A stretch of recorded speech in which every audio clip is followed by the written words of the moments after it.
अरे तेरी शादी को 3-4 साल हुए, तूने अभी तक बेबी प्लान नहीं किया? उसकी शादी को तो अभी 3 ही महीने पूरे हुए हैं, फिर भी इन्होंने प्लान कर दिया। ऐसे वाले बहुत सारे कॉन्वर्सेशन हमारे आजू-बाजू में चालू रहता है और एज़ अ डॉक्टर बहुत सारे लोग आके मुझे पूछते हैं कि मैम कब बेबी करें, कब कंसीव करना चाहिए, कौन-सा हमारे लिए राइट एज रहेगा? तो इन सारे सवालों के जवाब आज मैं देने की कोशिश करने वाली हूँ। तो वीडियो में एंड तक बने रहिए। तो सबसे पहले स्टार्ट करते हैं कि कब हमें क्या एज हमारा प्रेगनेंसी के लिए सही रहेगा। तो अगर आप बायोलॉजिकल बुक्स पढ़ेंगे तो उसमें आपको आंसर मिलेगा 18 से 23 साल तक अगर आप कंसीव करते हो, आप प्रेगनेंसी कैरी करते हो तो इट इज वेरी इजी। आपके नेचुरली कंसीव होने के चांसेस बहुत सारे हैं, नॉर्मल डिलीवरी होने के चांसेस बहुत सारे हैं और आपको कोई दिक्कतें मोस्ट ऑफ द नहीं आती है। अभी आपको ये सब सुन के हंसी आ रही होती कि मैम क्या बता रहे हो, 23 में कौन शादी करता है, अभी 23 में तो शादी नहीं होती तो कंसीव कहाँ से करेंगे। Of course now a days career की वजह से, स्टडीज की वजह से, फाइनेंशियल प्रॉब्लम्स की वजह से या अपना जो साथी चाहिए वो साथी ना मिलने की वजह से लेट मैरिजेस हो रहे हैं और लेट मैरिजेस की वजह से फिर बाद में कंसेप्शन के लिए भी लेट हो रहा है। तो फिर कब बेबी कंसीव करना चाहिए? तो आइए इन सभी चीजों का आज हम सॉल्यूशन देखेंगे कि अगर लेट भी कंसीव करना है तो कब करना चाहिए और क्या क्या प्रिकॉशंस लेनी चाहिए और कौन सा एज राइट है, राइट। तो इन सब की इंफॉर्मेशन आज के वीडियो में मैं देनी चाह रही हूँ। नमस्ते, मेरा नाम है डॉक्टर अनुप्रीता शियारपुरा। मैं आयुर्वेदिक इनफर्टिलिटी कंसल्टेंट करके काम कर रही हूँ। पिछले 14 सालों से बहुत सारे कपल से मिली हूँ, बहुत सारे लोगों की काउंसलिंग की है, उसके बाद मैं ये वीडियो बना रही हूँ। तो सबसे पहला कि कब कंसीव करना चाहिए, तो सबसे बढ़िया आंसर तो यही है कि जब आपकी सोच हो रही है, जब आप डिसाइड कर रहे हो एज अ कपल कि हमें बच्चा कंसीव करना है, राइट। उसके बाद जैसे जैसे मैंने बोला कि एज फैक्टर आता है, तो अभी मैं जैसे बोल रही हूँ कि आप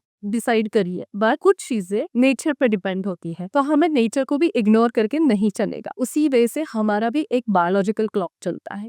तो क्या होता है ये बायोलॉजिकल क्लॉक, और आपको ये biological facts and biological clock इसके बारे में अगर आपको इन्फॉर्मेशन रहेगी तो आपको डिसाइड करने में बहुत आसानी होगी कि आपको कब कंसीव करना है। तो मैं आज आपको बताने चाह रही हूँ बायोलॉजिकल क्लॉक के बारे में या बायोलॉजिकल फैक्ट्स के बारे में। तो जब भी कोई लड़की पैदा होती है, तब जब वो पैदा होती है तब उसके पास होते हैं 1 to 2 millions eggs in her ovaries. But जैसे जैसे प्यूबर्टी आती है बहुत सारे एग्स डिप्लीट हो जाते हैं और वो 2 से 3 लाख तक ही रहते हैं। उसके बाद जब हर महीने में उसके मेंसेस आना स्टार्ट होता है तो 5 से 6 एग या 4 से 5 एग डेवलप होना स्टार्ट होते हैं और वो डेवलप होते समय सिर्फ एक एग ओवुलेट होता है। इस वजह से धीरे धीरे धीरे धीरे एग्स की क्वांटिटी जो है कम होते जाती है। तो अभी ये जो एग्स की क्वांटिटी कम होती है वो एज के हिसाब से धीरे धीरे कम होना स्टार्ट होती है। तो अर्ली 20s में क्या होता है, अर्ली 20s में तेरा lots of eggs, early 30s में क्या होता है थोड़े से कम होते हैं, 35 तक बहुत सारी जो हमारी क्वांटिटी है एग्स की वो कम हो जाती है और धीरे धीरे धीरे बहुत सारे एग्स कम हो जाते हैं। This is about the quantity. उसके बाद हम बात करेंगे क्वालिटी। तो जब आपके एग्स बहुत सारे हैं, आपका एज कम है, तो क्वालिटी अगर एग्स की देखो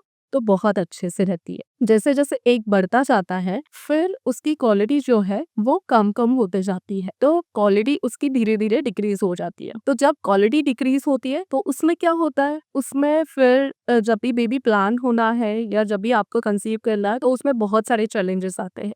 जैसे कि बेबी में क्रोमोसोमल एबनॉर्मलिटी डिटेक्ट होना, बेबी में कुछ जेनेटिक प्रॉब्लम आना, बार बार एबॉर्शन होना या डाउन सिंड्रोम डिटेक्ट होना, या फिर जब आप कंसीव कर रहे हो तब हाइपरटेंशन होना, डायबिटीज मिलिटस होना, या कभी कभी कंसीव करने से पहले ही आपका एज बढ़ने लगा तो ये वाली चीजें होना स्टार्ट होती है। तो इसीलिए हमें क्वालिटी भी देखनी बहुत जरूरी है। तो ये हो गया क्वालिटी एंड क्वांटिटी, तो दोनों में भी बहुत सारा डिफरेंस आता है। तो अभी अगर आप सोचते हो, जैसे कि हमारे यहाँ बूढ़े बड़े बूढ़े बोल के गए हैं कि अगर आपको शादी भी करनी है और आपको बच्चे भी करने हैं तो आपको ये 30s के पहले ही करना चाहिए और उसमें कुछ गलत भी नहीं है। बट अभी जो भी लाइफस्टाइल चल रही है या हर एक का अपना अपना सपना है, किसी को घर लेना है, किसी को एजुकेशन कंप्लीट करना है, किसी को करियर करना है, या जो भी कुछ प्रॉब्लम की वजह से बहुत बार ऐसे होता है कि हम लेट कंसीव करना चाहते हैं। तो अभी लेट अगर कंसीव करना चाहते हैं तो आपको क्या क्या देखना चाहिए, आपको क्या क्या सोचना चाहिए। तो सबसे इम्पोर्टेंट, अगर आप लेट कंसीव कर रहे हैं तो पहली चीज आपकी लाइफस्टाइल जो है एकदम से सही रखनी है। आपको रोज रेगुलर एक्सरसाइज करनी है, मेडिटेशन करना है, और अगर आपको ऐसे लग रहा है कि आपकी लाइफस्टाइल में कुछ आपको अच्छे से चेंजेस करने हैं या प्री कंसेप्शन के लिए काउंसलिंग करना है, तो आप आयुर्वेदिक डॉक्टर से जाके मिलिए। उसके अकॉर्डिंग आपको पंचकर्मा समझाएंगे, वो आपका लाइफस्टाइल चेंज करके देंगे, आपके प्रकृति के हिसाब से आपको डाइट भी बताएंगे। अगर आपको हमारे क्लिनिक को विजिट करना है तो हमारा क्लिनिक पूना में है, ऋषभ आयुर्वेदा बाने। मैं लिंक डिस्क्रिप्शन में दे दूंगी, तो आपको डॉक्टर को विजिट करके फिर सलाह लेनी है। दूसरा और सिंपल चीज मैं आपको बताती हूँ, आपका AMH एंटीपिलरम हार्मोन अगर आप चेक करते हैं तो उसमें आपको पता चलेगा कि आपका ओवेरियन रिजर्व कितना है। ओवेरियन रिजर्व यानी आपके ओवरी में कितने एग्स बचे हैं। तो अगर आपका AMH लो आता है और आप सोचते हो कि नहीं अभी मैं 3-4 साल बाद कंसीव करूंगी, तो अगेन फिर आपको बहुत सारे चैलेंजेस को फेस करना पड़ता है। इसीलिए आप अगर AMH टेस्ट करते हैं और उसके अकॉर्डिंग अगर आप आपका डिसीजन लेते हैं, तो आपके लिए आगे के जो चैलेंजेस है इनफर्टिलिटी के लिए या जो भी प्रॉब्लम आने वाला है वो थोड़ा बहुत कम हो सकता है। तो दूसरी चीज और क्या कर सकते हैं, अगर आपको लेट कंसीव करना है, तो अगर आपको डायबिटीज है, हाइपरटेंशन है या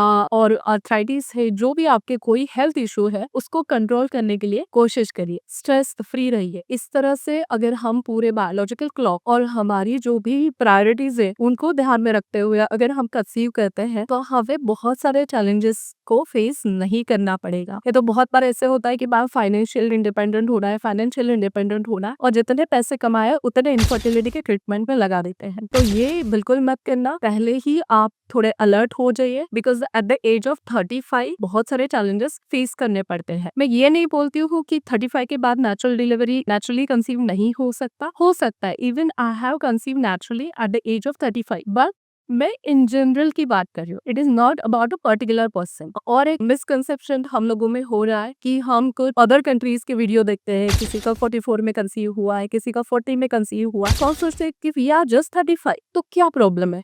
बट मैं आपको ये भी चीज बताती हूँ कि जो अदर कंट्रीज है उससे भी 5 इयर्स जल्दी एजिंग इंडिया में स्टार्ट होती है। जो भी हमारा एजिंग प्रोसेस है ये बाकी कंट्रीज के हिसाब से 5 इयर्स अर्ली स्टार्ट होता है। तो अगर वो 40s में नेचुरली कंसीव कर सकते हैं, तो for us it is a 35। ये हमेशा याद रखिए, हमारा बायोलॉजिकल क्लॉक जो है, हमारी बायोलॉजिकल फैक्ट्स जो है, हम जहाँ पे रहते हैं उसके अकॉर्डिंग चलता है। तो इसीलिए बहुत शांति से सोच समझ के डिसीजन लीजिए। एंड फाइनल आंसर इज कि जब भी आप mentally, physically, socially and financially decide करोगे कि मुझे बेबी चाहिए, तभी आप कंसीव करिए। But always think about the biological factors. Thank you. Be happy. Stay happy. And please share this video. Those who are struggle when to conceive. आप आपके friends के साथ भी शेयर कर सकते हैं। आई होप आपको इन्फॉर्मेशन अच्छी लगी हो। Thank you for watching.